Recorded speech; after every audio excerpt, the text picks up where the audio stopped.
The Seiryu Academy of Magic is an institution that instructs pupils to become potent wielders of magic. Our protagonist, Kaito, is an utter failure in life.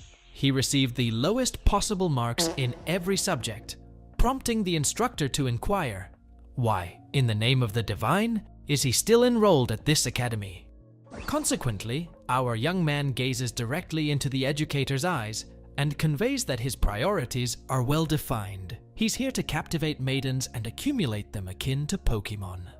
The instructor commences berating all the feeblest pupils, informing them of their utter uselessness, Kaito in particular. Now the instructor shall necessitate being the first one Kaito enchants, for by the heavens, I would ardently desire to be reprimanded alongside her. Kaito occupies the lowest echelon. He's comparable to an ambulatory receptacle for refuse, and he's incapable of wielding any form of magic. The instructor initiates the class, wherein everyone must uncover a type of magic that suits them. Each individual assumes their most convincing magic wielder stance and endeavors to channel the magic within, while our young man strives with utmost effort. He could sense something stirring within him, but it was merely his body expelling a silent gust of flatulence.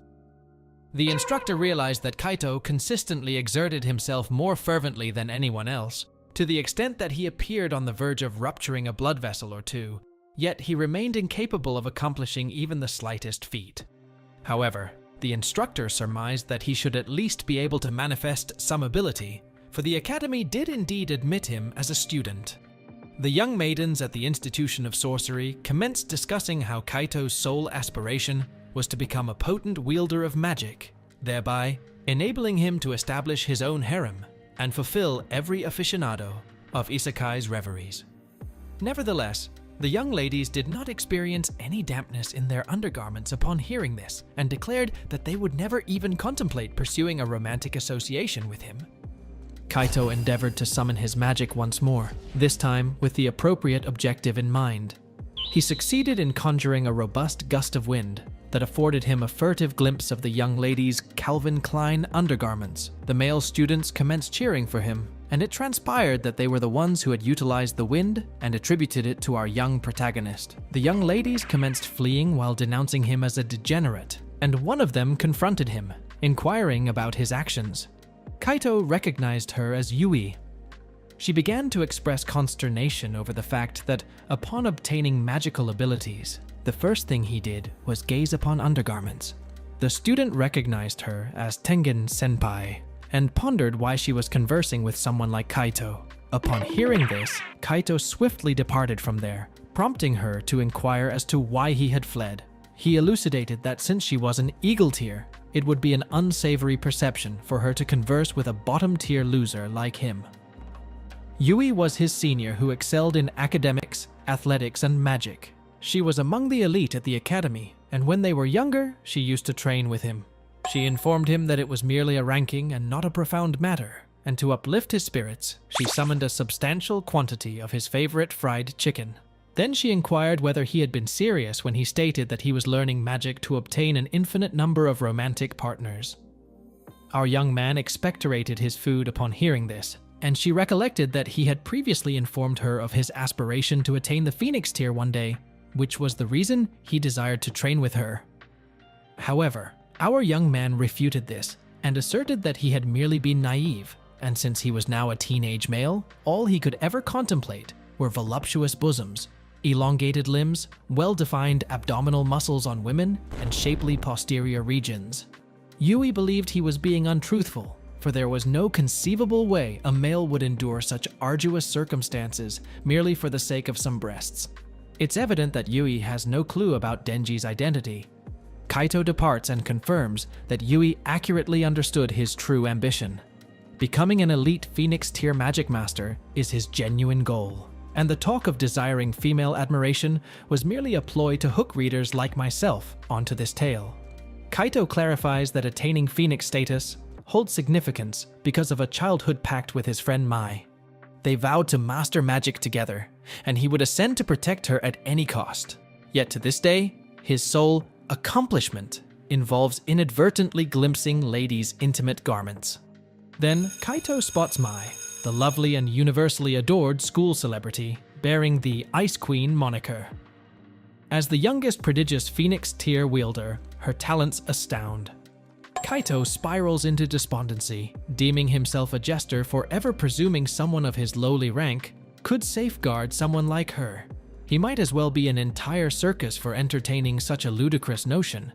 He ponders how Mai would perceive his current pathetic state if she witnessed it. With a sigh, he assumes she's long forgotten their promise. But as their eyes meet, Kaito turns away shamefully, though Mai recognizes him. Yui praises Mai's skills, noting her family's lack of magic lineage, underscoring the immense effort Mai must have invested to reach such heights. If true, Kaito's situation may not be entirely hopeless. Reinvigorated by the never-surrender spirit quintessential to anime protagonists, Kaito realizes surrendering is unwise. Then he overhears denigrating remarks about Mai from Kiara, that insufferable egotist who deems herself the undisputed greatest, asserting none can match her prowess. Despite her massive Instagram following fueling her inflated ego, she dismisses Mai as inferior. However, her Instagram presence isn't her sole substantial asset. For gracious heavens, I'm on the verge of an explosive release. Perhaps she isn't as irksome as initially perceived. I offer my apologies, Kiara. I was unaware of her true nature, but Kaito remained unfazed. Regardless of whether she sustained an entire bakery industry or possessed abnormally sizable mammary glands, he would not tolerate her disrespecting Mai. Kiara and her cohorts commenced labeling Mai a fraud, asserting the improbability of someone her age attaining Phoenix tier status. Her friends concurred, declaring Kiara's evident superiority. Unable to endure their prostration and ego-stroking of Kiara any longer, Kaito intervened, advising them to cleanse their mouths after such excessive flattery. The girls questioned his identity. Kaito declared himself the embodiment of justice, present to dispel the rumors they propagated about Mai's supposed fraudulence. They retorted that factual statements cannot be deemed rumors. Yui interjected, interrupting Kaito. The three girls recognized her as Tengen Senpai and began perspiring, aware of her capability to vanquish them. Kaito proposed they challenge Mai to a duel to discern the true fraud. Kiara's friends swiftly retreated, seeking shelter behind her. However, they persisted in delusional assertions of Kiara's supremacy. Then Kiara, potentially having forgotten her medication, proclaimed her imminent surpassing of Mai. It was then revealed that Kiara occupied the Raven tier. Exasperated by their persistent disrespect towards Mai, Kaito challenged Kiara to a duel to witness her true mettle. Yui panicked, recognizing Kaito's impending defeat. The victor claims the loser's tier, but in Kaito's case, already at rock bottom, he risked expulsion. Yet he willingly accepted that risk for Mai's sake. Kiara accepted with a broad smile, deeming it easier than slicing through butter with a 1,000-degree knife. As they entered the arena, the boys anticipated the commencement of Kaito's harem endeavor, where he would defeat girls and add them to his collection. Kiara offered Kaito a final opportunity to forfeit and potentially receive forgiveness upon apology. But our protagonist defiantly declared, "Nah, I'd win." Mai arrived, witnessing Kaito's readiness to engage in combat.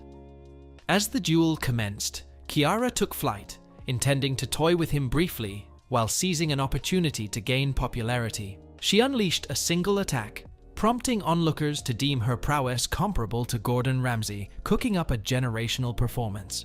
They speculated her equal footing with Mai, and noted her conspicuous advantage over Mai in the mammary department. During the intense battle, Kaito skillfully evades the powerful attacks unleashed by his opponent, Kiara. Aware of her skill shot, he cleverly positions himself directly beneath her to minimize the chances of getting hit.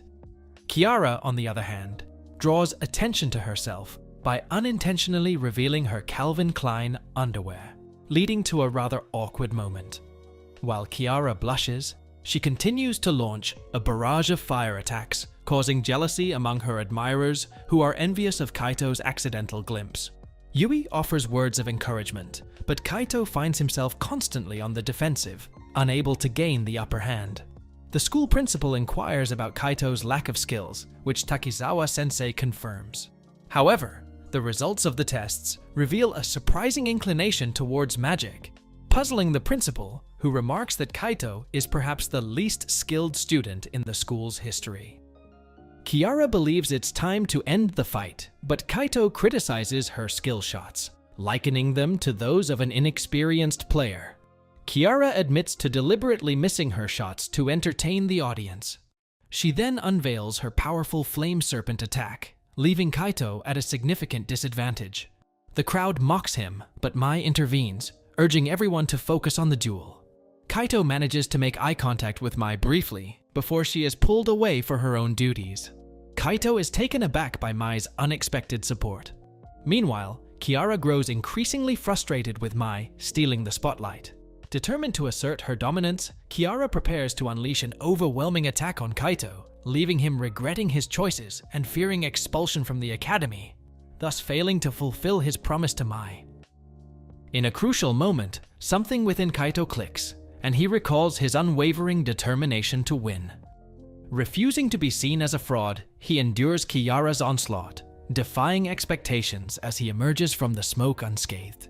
His resilience surprises everyone, leading Yui to believe that he has finally awakened his magical abilities.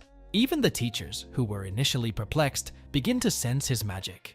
However, Kaito realizes that Kiara swiftly diverted her attack at the last moment, sparing him from harm. Kiara's sudden change in demeanor catches Kaito off guard as she transforms into a water sprinkler, showering the stadium with water from her taco, a water-filled toy. Astonished, Kaito is instructed to keep his gaze fixed on Kiara, who demands to be called a good girl. The referee intervenes, deeming this behavior inappropriate, but becomes a part of the spectacle by inadvertently triggering Kiara's water powers. Kiara jumps onto Kaito, expressing her desire to marry him. The principal, aware of Kaito's charm ability, warns people not to look into his eyes, as it has a profound effect on girls. Ironically, the principal, who herself falls victim to Kaito's magic, tries to divert attention away from him. Despite the principal's mishap, it is revealed that she is actually much older than she appears. Takizawa-sensei, often referred to as the attractive teacher, asserts that it's all over, even for the principal who can no longer resist Kaito's charm. The students react with astonishment, realizing that Kaito may be on his way to forming a harem due to his newly acquired power, known as the Infinite Coochie Glitch. As everyone starts criticizing him, Ko desperately tries to explain that his remarks about wanting a harem were merely a joke, but his attempts are in vain. Yui-senpai appears taken aback, almost as if her spirit has momentarily left her body. Kaito's popularity skyrockets, and both girls and boys in the school find themselves irresistibly drawn to him. His newfound charm becomes a serious issue. Recognizing the gravity of the situation, the principal summons Kaito for a stern conversation. Clearly angered by Kaito's use of mind control and the revelation of her age, the principal arranges a meeting with the Seven Sages, a group of the most powerful individuals in the magic community, including Mai. They ultimately decide to confiscate Kaito's ability due to concerns about its manipulation. Panic sets in for Kaito as he realizes this means he may never be able to wield magic again. Despite his attempts to negotiate, the principal remains unmoved. However, in a moment of unwavering determination, Kaito's unyielding spirit takes over. Miraculously, the blindfold the principal placed over his eyes falls off, causing her to fall madly in love with him. The principal hastily reverses her spell and, with tears in her eyes, implores Kaito to be her boyfriend. Overwhelmed by the weight of her years of loneliness, the principal's emotions reach a breaking point. Fearing the consequences of their relationship, Kaito swiftly makes his escape. In his haste, Kaito encounters Kiara, who seeks a rematch. Unfortunately, Kiara's powers misfire, causing her to drench herself with water from her toy. Determined to distance himself from the chaos, Kaito continues running and accidentally bumps into 3 girls, inadvertently triggering their infatuation with him. The other students observe the spectacle, perplexed by the sight of Kaito being pursued by a flock of enamored girls. Unbeknownst to him, This encounter sets off a chain reaction. Soon, one of the girls employs her magical abilities to immobilize Kaito, leaving him in a precarious position. It seems his fate is sealed, and he is about to face the consequences of his actions. However, just as all hope appears lost, a familiar voice resonates through the air. It is Mai, who swiftly intervenes. Using her teleportation magic, she rescues Kaito and transports him to a secluded room where the seven sages have convened. The principal urges the group to address the situation promptly, emphasizing the growing danger of Kaito's presence. A mysterious girl steps forward, radiating an air of confidence and maturity. Without even glimpsing her face, it is evident that she possesses a captivating aura. Introducing herself as Moika, she possesses an ability similar to Kaito's, though her allure transcends the realm of magic. Expressing her concern about Kaito's indiscriminate use of his power, Moika questions whether Hijiri, another member of the Seven Sages, overheard their conversation. Undeterred by Hijiri's skepticism, Mai interjects, seeking to understand Kaito's aspirations. She emphasizes that causing disturbances upon discovering one's abilities is not uncommon, but the crucial aspect lies in how Kaito plans to utilize his power moving forward. Recalling their childhood memories and a solemn promise they made to grow stronger together, Kaito realizes that Mai still cherishes that bond. Just as Hijiri prepares to strip Kaito of his magic, Mai intercedes once again, presenting a proposal. Moika employs her captivating ability on Zenji, another member of the Seven Sages, persuading him to grant Kaito leniency. Hijiri inquires about Moeka's plan, and she reveals her intention to personally mentor Kaito, teaching him the art of controlling his ability. With the focus shifting away from Moeka's physical appearance, Kaito embarks on a journey to harness his power under Moeka's guidance. Kaito yearns to experience the exhilaration of his unique abilities, imagining his head being squashed between them. Seeking validation, he confides in Mai, explaining that it's natural to face difficulties when discovering one's powers. He argues that if they oppose Kaito's abilities, they must also be against Moeka's. Hijiri interjects, asserting that Moeka is trustworthy and different from others. She proposes that they trust Moeka to mentor Kaito for 1 year. If he still struggles to control his abilities, they can determine his fate. Moeka understands Kaito's plight, having faced similar challenges herself. She pledges her support, promising to stand by his side for the next year. Hijiri agrees, considering Moeka's reliability, and advises Kaito to train diligently with her guidance. Kaito's hope rekindles as he realizes he still has a chance to become one of the esteemed Seven Sages and fulfill his promise to Mai. Moeka firmly grasps Kaito's arm, expressing her excitement for the journey ahead. Kaito jokes, longing for a partner like Moeka, to spare him the agony of prolonged singleness. Moeka employs her teleportation magic, transporting them back to the academy. Curious, Kaito questions Moeka's reasons for helping him. She reflects on her decision, admitting that she acted on instinct. Moeka empathizes with Kaito, witnessing his struggles amidst the judgment of others. She guides him towards the clock tower, known for its breathtaking view, as they ascend the stairs. Unbeknownst to Kaito, he is about to face the most challenging battle of his life. Despite being fully exposed to Moeka's captivating magic, he displays an innate ability to resist its allure, maintaining his composure and averting his gaze. Moeka shares her own experience of discovering her abilities at a young age, enduring the accusatory stares of girls who believed she stole their boyfriends. She emphasizes the rarity of magical abilities, urging those who possess them to appreciate their blessings. However, she also acknowledges the darker side of magic, where some individuals misuse their powers for nefarious deeds. Moeka warns Kaito of the consequences should he succumb to the temptations of evil. Drawing from a well-known adage, Moeka highlights the immense responsibility that accompanies great power, questioning Kaito's readiness to wield magic. In response, Kaito vows to utilize his abilities with righteousness and honor, driven by his desire to become one of the revered Seven Sages. Moeka's smile widens as she starts brainstorming ways for Kaito to showcase his skills. In a playful manner, she selects 3 unsuspecting students for Kaito to make wet. Overwhelmed by the potential chaos he could unintentionally unleash, Kaito panics. Moeka assures him that regardless of the outcome, it will be an entertaining spectacle to witness. Moeka assures Kaito that she'll enjoy watching him charm girls regardless of the outcome. She encourages him to introduce the charmed girls to her afterwards, since she has a fondness for cute girls. Moeka gives Kaito a lot of encouragement, but Kaito worries about losing control of his powers again.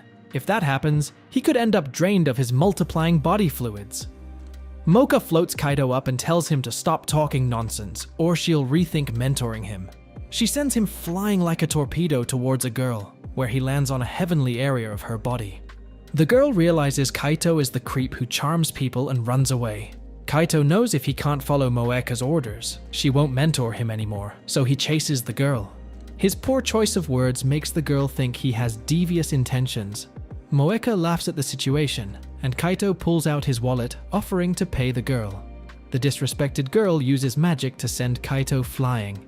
He lands in front of 2 other girls and proceeds to chase them as well. The 3 girls were fleeing like rabbits from a wolf because our protagonist appeared predatory in pursuit of them. His friend Moeka thought he might be beyond hope, as even with his talent for charming women, he still could not successfully court any of them. Just then, Kiara showed up, hoping for another chance with him. He started running away, and Moeka suggested he try his luck with Kiara too, since she was attractive. Kiara acknowledged his charm ability and said she would blindfold herself to make their fight fair. She used her magic, but unlike the skilled sorcerer Gojo Satoru, she could not see through the blindfold, and her spells went astray. He told her she was aiming incorrectly, but she thought he was lying and ended up removing the other girl's clothes by mistake. Now, blinded both literally and figuratively, the 3 saw him as their enemy. As they prepared to attack him, his power activated, and they decided to pounce on his yogurt gun instead. He got ready to flee, accidentally making eye contact with Kiara, who assumed she had won, and was also affected by his charm.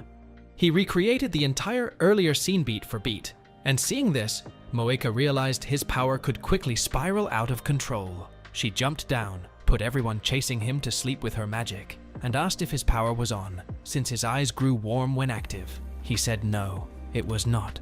Moeka is very pleased with Kaito's progress because the first step to controlling magic is recognizing when it is active versus inactive. She believes the best way to do this is through practice, so she tells Kaito to master controlling his charm magic within a month. For the remaining 11 months, they will work on something impressive to get the 7 sages' attention. Initially, Kaito thought Moeka was joking, but now sees her guidance is sound. He agrees to do it and become one of the 7 sages. Then Yui appears and tells Kaito to visit her father and share the news that he finally awakened his magic. Moeka blushes upon seeing Yui and asks Kaito to introduce them since she finds Yui very cute. Kaito and Yui go to her house to meet her father. He is unfamiliar with charm magic, but excited Kaito finally has magical abilities. Kaito asks if charm magic could complement his combat training. Yui's dad says no, jesting the only combat he'll do is romantic flirtation. Still, he is proud to see Kaito gain magic after training together since childhood. He stands and asks Kaito to demonstrate his new skills. Panicked, Kaito accidentally charms Yui's dad, who suddenly shows fatherly love towards him. The situation calms down as they sit for dinner. Yui's dad compliments Kaito's magic, understanding why it caught the 7 sages' attention so quickly. Yui and her mother then discuss feeling Kaito slowly drift away from them. Not long ago, he was entirely dependent on them. Whenever the young Kaito suffered scraped knees during childhood, he'd cry and rush to her, remnants of fecal matter clinging between his bottom cheeks, pleading for assistance. Yui reminisces about Kaito's current whereabouts. Kaito grows embarrassed as Yui and her mother assure him of their unwavering support. Kaito then ponders whether, despite his newfound ability, he can attain the esteemed Phoenix tier. Yui's father reassures him, stating there's no cause for concern because from a tender age, although lacking in magic, Kaito's indomitable spirit and determination would see him persevere through training as the last one standing. This quality convinces him that Kaito undoubtedly possesses the potential to become one of the revered 7 sages. Yui and her mother express their unwavering support, assuring him that should he encounter difficulties, he is always welcome to return to them, and they shall receive him with open arms. After their meal, as Kaito bathed, Yui's father expressed his elation for him. Unexpectedly, Yui summoned her parents, stating she needed to discuss a matter concerning Kaito. As Kaito lay in bed, apprehensive about what lay ahead, he recalled Mai's anticipation of his ascent to the Phoenix tier, motivating him to rest well for the next day's training. Suddenly, his door opened, and he felt something soft against his hand. Upon opening his eyes, he found himself grasping Yui's ample bosom. Recoiling, he inquired about her presence. It transpired that Yui possessed a generous endowment, which caught him off guard. She explained her intention was merely to observe his adorable sleeping visage, but she may have overstepped boundaries. Yui apologizes for the abrupt visit and explains she has something important to discuss with Kaito. Confused, Kaito wonders what's going on, as Yui reveals she has been wanting to give him something for a very long time, but only recently received her father's permission.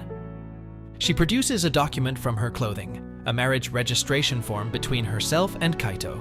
This startles Kaito, who has never been more perplexed. Yui then confesses her long-standing romantic feelings for him and makes an advance. Yui clarifies that the Tengen family forbids marrying those without magical abilities, but since Kaito has now unlocked his powers, this is no longer an issue. However, Kaito is flustered, as he has always viewed Yui as an older sister figure. Kaito initially believed it was merely an illusion or enchantment influencing his perception. However, Yui revealed her genuine, long-harbored affections for him, which had been suppressed by familial traditions. The strain of concealing her ardor had driven her to obsessively complete potential marriage documents. Despite Kaito's skepticism, attributing it to trickery, Yui insisted this was her authentic self finally emerging after yearning for this moment her entire life. She professed her desire to become his wife. Overwhelmed by finally vocalizing her emotions, Yui became tearful, leaving Kaito uncertain whether this stemmed from sincere love or manipulative sorcery. He found himself envious of possessing such an alluring mystical talent.